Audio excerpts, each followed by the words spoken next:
Lani Fonseca entrou.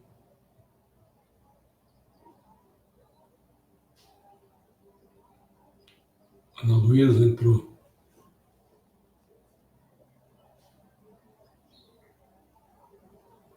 Nilma Alves Ferreira entrou.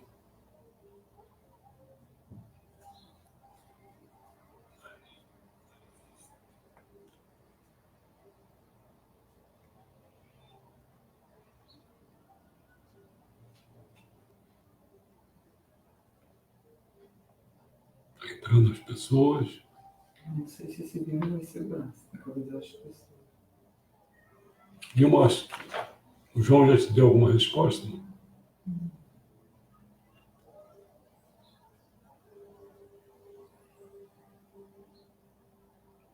Vamos saber. Bom, eu acho que vamos começar então, né?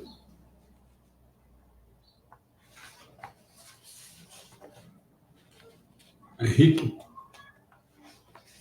X, Olha só, no meu celular a imagem não tá bacana, deve ser por conta do meu, que tá sem internet aqui em casa, né? Você tá com modem da Vivo. Pode ser. Bom, eu ia começar pelo Soltem os Pássaros, mas eu estou vendo que o João não está aí. Não sei se eu espero um pouco o João entrar, porque o João gosta de... para ele ter uma ideia melhor sobre o assunto, né? Bom, vamos fazer o seguinte, então vamos começar por outros... Vamos começar por usado que pensa, usado, quer dizer, o manipulado, é usado, que pensa que é levado a sério. Isso é uma coisa assim, meio, muito estranha, né? Uma pessoa que é realmente para cá fica no centro. Uma pessoa que às vezes ele acha assim, está ali, está no jornal, está na televisão, e ele pensa que ele é o cara. Não é o cara, não. Você está sendo usado, cara. Entende isso. Mas está bem, tem gente que é assim mesmo, não consegue se tocar, fica contente pela sua imagem projetada em algum lugar, ou realçada, né? Está certo. Bom, vamos lá devagar. Quem é essa figura? Eu coloco assim.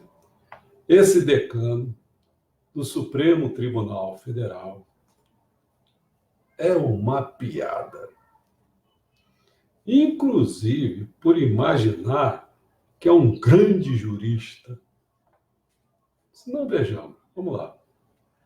Está certíssimo o Celso de Mello, chamado de ministro do STF, ao afirmar que o Procurador-Geral de República não deve ser escolhido com base no perfil desejado pelo presidente da República.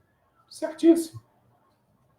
No entanto, o que esse homem de toga, que era apenas um Batman vaidoso, orgulhoso e presunçoso, parece estar entrando na demência senil, quando perdeu a capacidade de executar tarefas complexas, como a de julgar. Pois, ao fazer tal afirmação, esqueceu que os próprios ministros do STF são escolhidos de acordo com a conveniência do chefe do Poder Executivo, não é verdade?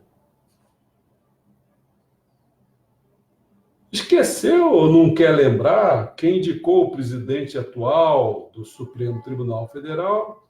Sim, aquele que não passa em concurso. E o Lewandowski? Quem indicou? Esses dois foram Lula. E o próprio Celso de Mello? Foi o Sarney. Não se recorda de quem foi o Sarney, Celso de Mello? Vamos refrescar a sua memória seletiva. Sarney é envolvido na cena política do Brasil desde meados da década de 1950. ele é visto por diversos estudiosos e setores da sociedade brasileira como membro de uma oligarquia. Durante seu mandato presidencial, o governo sofreu denúncias de corrupção, tendo o próprio presidente Sarney sido denunciado. Embora as acusações não tenham sido investigadas pelo Congresso Nacional, foram citadas suspeitas de superfaturamento, irregularidades em concorrências públicas, como a da licitação da Ferrovia Norte-Sul, além do favorecimento nas concessões públicas de radiodifusão em troca de apoio político, como para obter mais um ano na presidência da República. Em 1988, a CPI da corrupção apontou o ex-presidente, agora ex, como um dos responsáveis do esquema por ter liberado dinheiro de fundos controlados pela presidência a municípios sem critérios. Assim que a verba acabava, Sarney utilizava a chamada reserva de contingência e contava com a ajuda do ministro do Planejamento, Aníbal Teixeira. Em 2009, olha que o homem já está lá desde 1950, hein? Está em 2009, você pensa, já são 40 anos, e o cara continuou. Em 2009, a Polícia Federal descobriu que Sarney usou o jornal e TV para atacar grupo rival político Jackson Lago. José Sarney já foi alvo de críticas afiadas de alguns intelectuais, entre os quais se destaca Paulo Francis, que era muito bom, e o Milor Fernandes, que era um gozador danado, mas bom também, a respeito de Brejal dos Quajás, autoria do Sarney. Milor disse que se tratava de uma obra-prima sem similar na literatura de todos os tempos, pois só um gênio poderia fazer um livro errado da primeira à última frase. Afirmou ainda que, em qualquer país civilizado, Brejal dos Guajás seria motivo para impeachment. Até agora estão notando? Esse decano, que é usado, que é manipulado, ele pensa que é levado a sério, ele é uma piada. Ele, inclusive, pensa que é um grande jurista. Agora, ele está certíssimo quando ele falou, ao afirmar que o Procurador-Geral da República não deve ser escolhido com base no perfil desejado pelo presidente da República. Certíssimo. Só que todos os ministros do Supremo Tribunal foram. E esse daí, o presidente atual, que não passa em concurso, o Toffoli, foi pelo Lula. Lewandowski foi pelo Lula. Celso de Mello foi pelo Sarney, que eu acabei de dissertar isso tudo, cara. Que valor tem uma pessoa que foi indicada por uma pessoa de um calibre do Sarney? Celso de Mello, você que recebe cerca de R$50 mil por mês, né? E ano que vem tem que se aposentar à força devido aos seus 75 anos. Por que não pede para sair logo?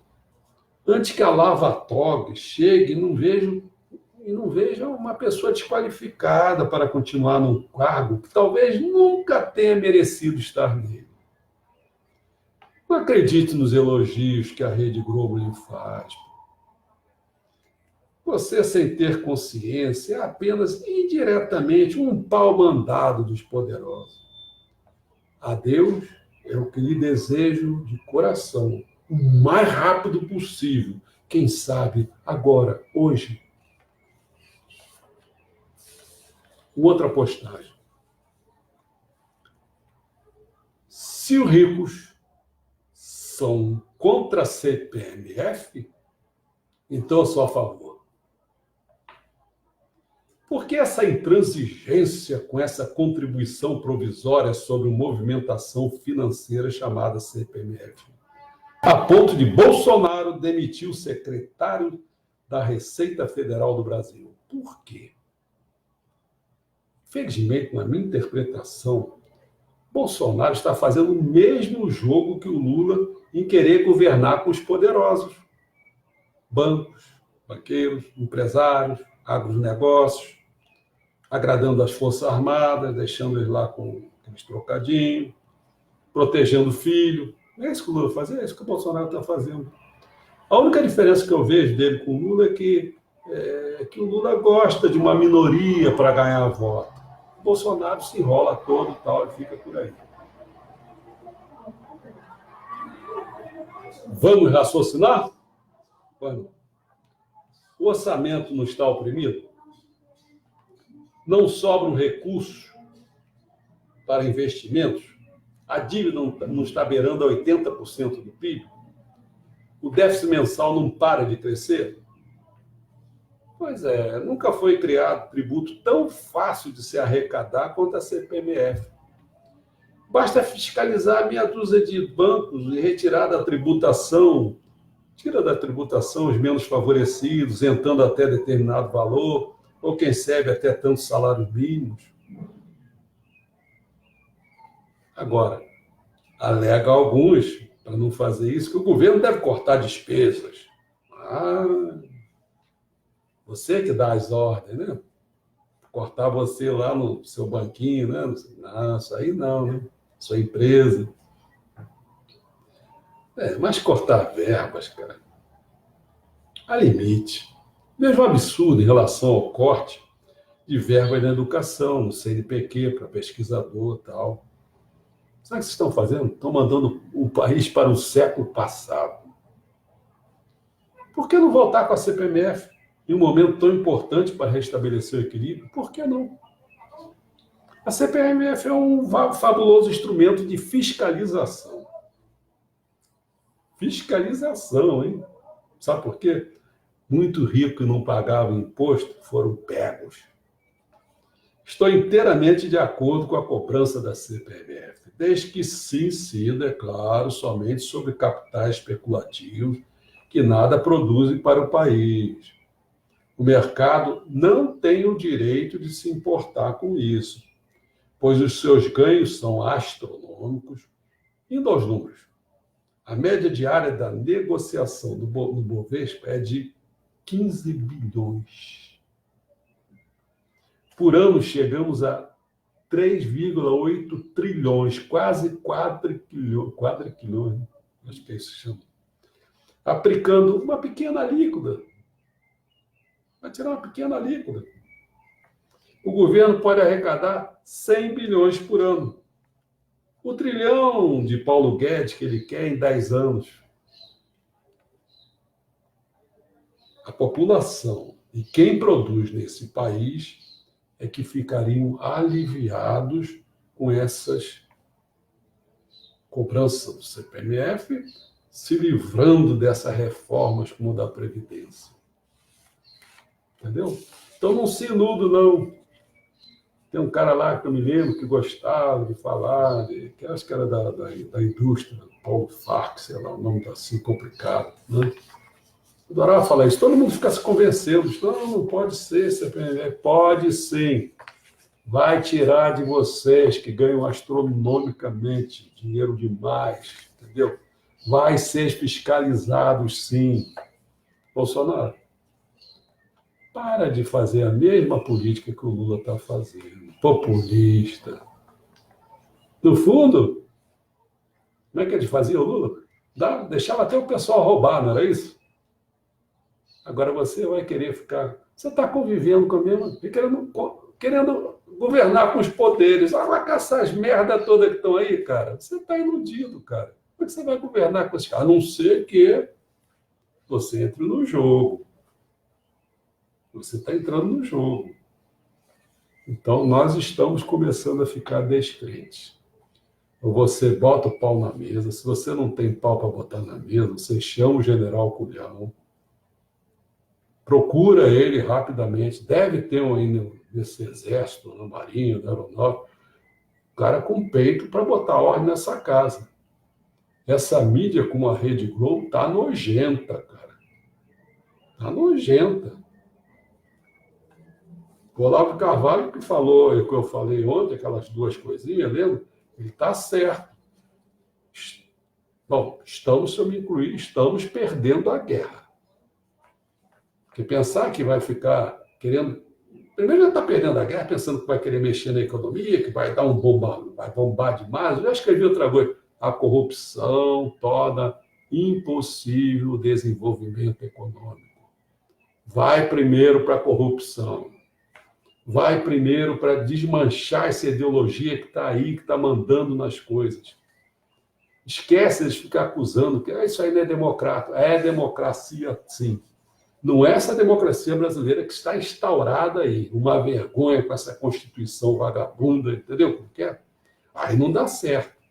Porque tudo que é legítimo é injusto. Injusto. Então, isso não é a democracia que eu quero. Eu quero uma democracia que tenha justiça, que queira combater a desigualdade social, uma democracia que quer saber aquela auditoria da dívida pública brasileira, entendeu? Isso é que me interessa. Fechar Supremo Tribunal Federal, Congresso, isso não presta. Esses caras foram indicados. Olha, Celso de Mello, não esquece. Você foi indicado para essa patota aí. Aí você está sendo elogiado por essa patota? Isso não me interessa. Isso aí não presta. Entendeu? Ó, seja um pouquinho menos... Porque eu sei que a sua vaidade, o seu orgulho, não sei o quê, você fica achando que estão falando de você no jornal, mas você não é nada, cara. Aquele juridiquês, fica... E vem, nada, cara. Tu não presta, cara. Só defende, cara. Eu nem sei qual é, você é um desmiolado. Bom, o último que eu deixei por causa do João, para até entrar, vou falar, solte os pássaros, João. Olha só. O Messias Meixo Sama, no seu ensinamento, tem um ensinamento aí, que eu tirei dos livros de ensinamentos das fontes originais, que é a Luz que Guia, tá? Que tem um nome lá em japonês, no volume 2, que fala que animais têm posição espiritual. Bom, então, animais têm posição espiritual? Tem. Então, não é só o homem, não. Então, vamos lá devagar. Entre os animais, em geral, o pássaro é espiritualmente mais alto, tem mais elevação espiritual. Em seguida que vem os quadrúpedes, depois os insetos, finalmente os peixes. Então, muita gente se ilude pensando que os quadrúpedes estão em primeiro. Não estão em primeiro, não. Eu acho que o pássaro... Por causa do voo? Eu acho que o pássaro é espiritualmente mais elevado para poder voar, porque pode voar. Então, ele está no nível de quê? De liberdade. Né? Liberdade no nível atmosférico, ele não está nível material. Você já viu uma girafa ficar voando? Não dá. Os quadrúpedes estão tudo ali, cara. Entendeu como é que é? O cachorro ficar voando? Não dá.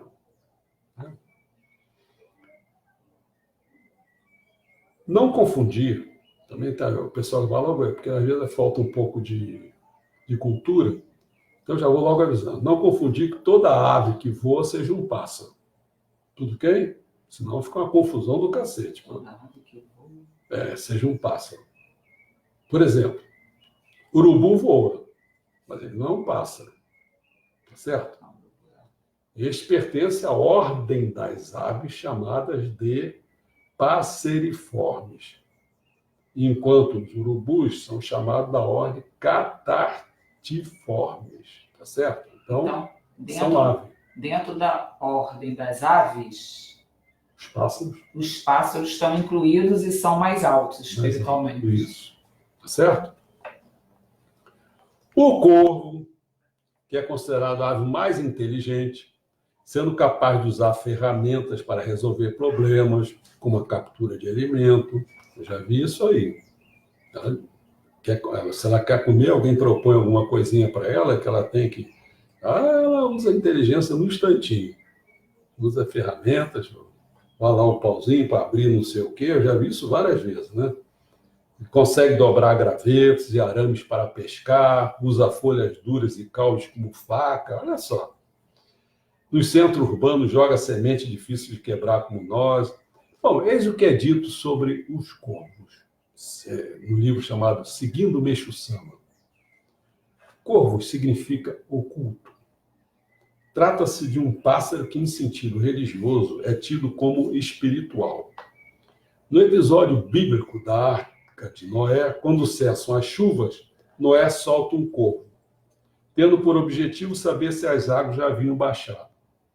Mestre Sama também faz referências aos corvos, deve ser, né? Em um dos seus salmos que diz: contempla o céu, o sol brilha e tinge o horizonte de vermelho. Escuta o crocitar do corvo, brota no leste um raio. O céu já está clareando, anunciando a aurora.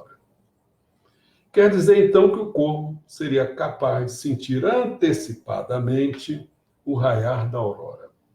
O que simbolicamente quer dizer que esse pássaro perceberia a aproximação da era do dia, mesmo em plena escuridão da noite.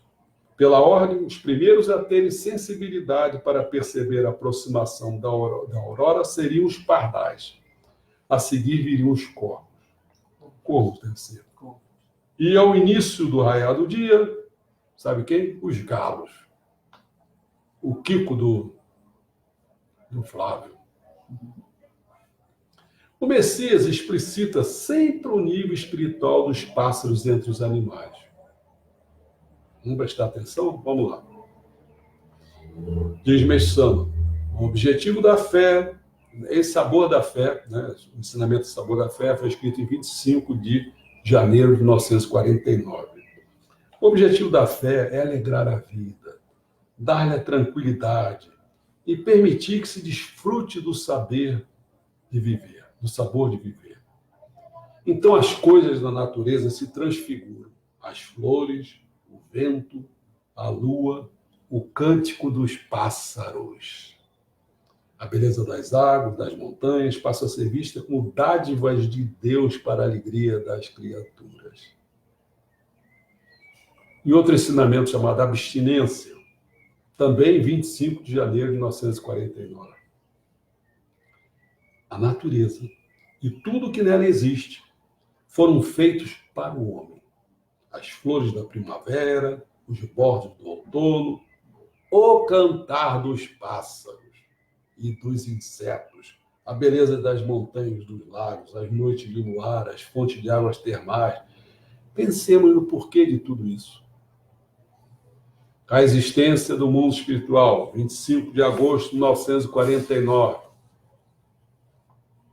O senhor fala assim, ó, também o famoso autor de O Pássaro Azul, o belga Maurice Maeterlinck. Viveu entre 1862 a 1949.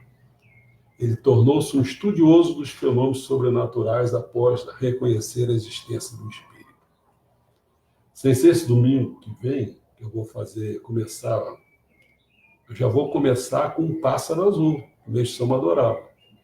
Veja lá. Eu vou botar um pouco antes para vocês verem com calma, e no domingo a gente vai discutir, vai ampliar a ideia. Então vocês vão ver, por exemplo, eu vou fazer uma resenha, fiz aí umas 5 páginas, falo isso, porque às vezes você vê as coisas, mas não vê com a amplitude que tem que ver. Não vê. Entendeu? Então precisa alguém puxar para a pessoa ver que aquilo ali é uma grande obra de arte, senão não consegue ver. É a mesma coisa que ler um livro, não consegue entender. Esse vai ser meu trabalho, puxar as pessoas. Entendeu? Outro ensinamento. O Japão é o país do espírito. 8 de abril de 1953. Ele fala assim, ó, além disso, a voz do... Olha, o Japão é o país do espírito, hein? Além disso, a voz dos japoneses lembra a voz dos pássaros. Ao passo que a dos estrangeiros,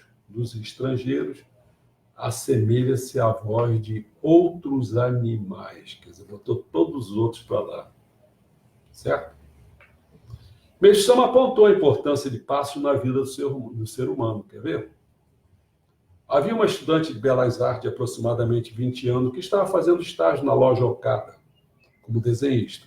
Certo dia, uma amiga sua foi à loja, procurando por ela. Como a moça estivesse ocupada, o fundador pediu-lhe que aguardasse um pouco na sala de espera.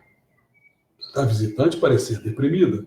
Intrigada, ele perguntou à estudante desenhista o que estava acontecendo. A explicação foi inesperada.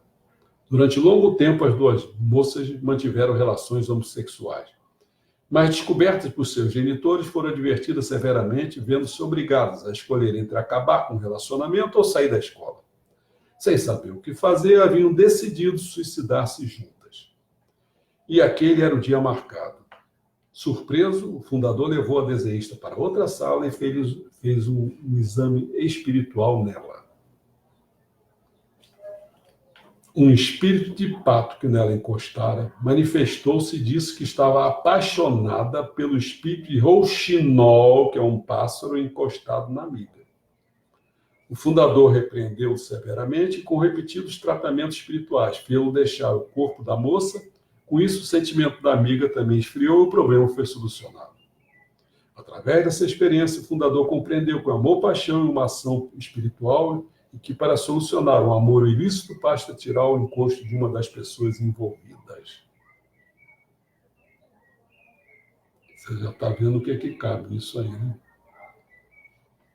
Cabe uma reflexãozinha no lesbilianismo, nessas lésbicas. Como também trata nos gays, tudo isso. Agora, a gente começa a falar, começam a falar, aí começa a fazer confusão. Não porque eu gosto disso. Bom, tudo bem, mas entenda que vocês podem estar com coisas encostadas. E ele fala o seguinte: dessa forma, a cada experiência concreta, as pesquisas parapsicológicas foram se tornando precisas. Justamente por isso, cheio de confiança, ele escreveu no Alicerce do Paraíso um ensinamento chamado Mundo Espiritual e Mundo Material, que foi escrito em 25 de agosto de 1949. Olha o que ele diz. Talvez as pessoas da atualidade achem que essa descrição, feita em termos genéricos, seja produto da minha imaginação. Mas, em verdade, trata-se de pontos coincidentes entre levantamentos e estudos que fiz durante mais de 20 anos com inúmeros espíritos, através de médiuns e de todos os meios possíveis. Por isso, podem estar certo da veracidade do que lhe estou transmitindo. Então, quem é messiânico, quem segue o Messias, para e pensa. Dos 3 espíritos do homem, esse ensinamento, escrito em 5 de fevereiro de 1947. Além desses 2 espíritos, primordial e secundário, existe o espírito guardião. É o espírito do ancestral. Quando uma pessoa nasce, é escolhido entre os seus ancestrais um espírito que recebe a missão de guardá-la. Via de regra, é espírito humano. Mas também podem ser espíritos híbridos, de homem com dragão, raposa, tengu, etc. Aí ele fala: meu espírito secundário, por exemplo, é Caraçu Tengu. E meu espírito guardião é dragão. Então, vamos lá devagar. É muito frequente, diante de um perigo, o homem se salvar miraculosamente, sendo avisado em sonho ou tendo um pressentimento. Isso é trabalho do espírito guardião. O mesmo se pode dizer em relação à inspiração recebida por artistas, inventores, no momento em que compenetrados estão criando alguma obra. No caso de querer satisfazer os desejos corretos do homem ou fazê-lo receber graças através da fé, Deus atua por intermédio do espírito guardião. Mas então, o que é Caraçu Tengu e dragão dourado? Vamos lá. Tengu é um ser misterioso que, segundo a crença popular, habita as montanhas. Opa! Habita as montanhas meio alto. Como é que ele vai lá? É um pássaro. Do folclore japonês. Tem a forma humana, asa, rosto vermelho, nariz comprido, sendo possuidor de poderes extraordinários. Caraçu Tengu é uma variedade de tengu com cabeça de corvo. Cabeça de corvo. Corvo é inteligente, é um pássaro. Perceberam? Já dragão é uma simbólica fusão da serpente com o pássaro. Ele é considerado um dos monstros mais poderosos que remonta à antiguidade. E, portanto, uma representação complexa e universal, visto que aparecem mitos e lendas de todo o mundo. Figura enigmática, o dragão também está associado com as profundezas do mar, com os topos da montanha, com as nuvens, simbolizando dessa forma o desconhecido e o oculto. O dragão vermelho ou negro é uma besta feroz, cujas lutas causavam tempestades e outros desastres naturais. O dragão amarelo é o mais afortunado e favorável dos dragões. Não podem ser tomados, capturados ou mesmo mortos. Apenas apreciam em tempos apropriados, e somente se houvesse uma perfeição a ser encontrada. O Japão também tinha seus dragões, chamados Tatsu. Eles eram bastante relacionados com os dragões chineses. Né? Mostra aí. Não sei se dá para ver. Olha o Karasu. Dá para ver sim. Ó. Esse é o Karasu Tengu. Lá, a cabeça de corvo lá. Deixa eu colocar aqui na frente de você.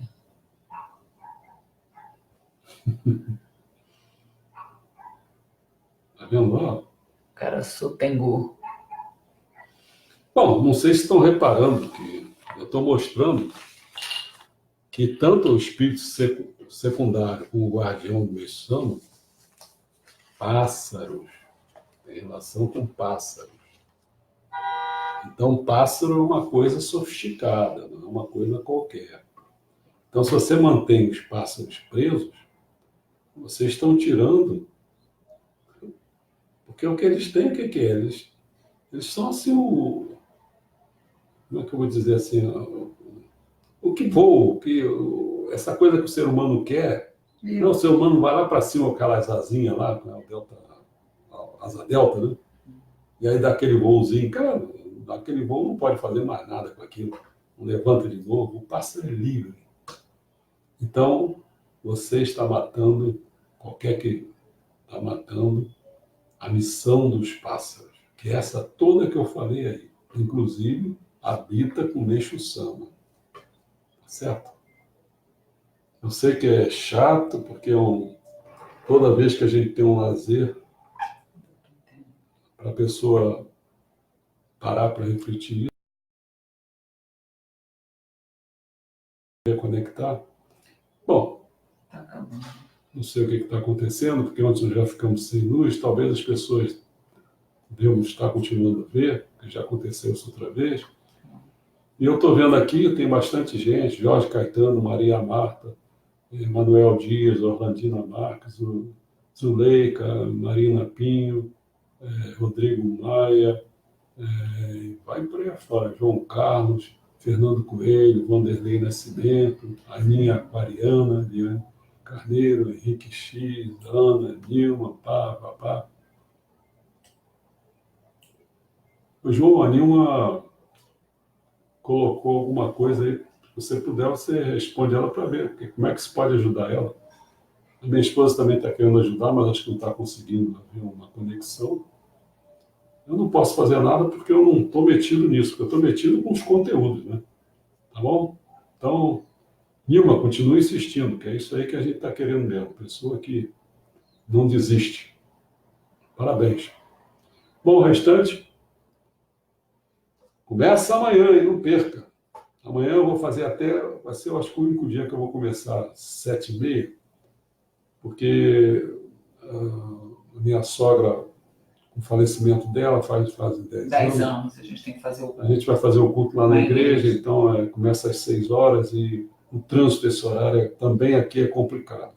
Deve terminar, sei lá, porque às vezes o ministro cima de 6h30, vai terminar 6h30, e às vezes para chegar às 7 horas aqui, às vezes pode ficar difícil. Tá bom? Bom, pelo visto não teve nenhuma pergunta. O João falou que entra em contato com a Nilma. Tá bom. E a Nilma está agradecendo pela sabedoria, amor e força. Isso aí. Vamos em frente, Nilma, que atrás vem gente, diz o Chacrinha. Tá bom? Bom, amanhã, hein? 7h30 da noite. Um abração para todos aí, finalzinho do domingo, bom. Torçam para o Fluminense, coitado. É um time de pobre, coitado danado. Será que eu tenho que mudar de time? Segue o líder.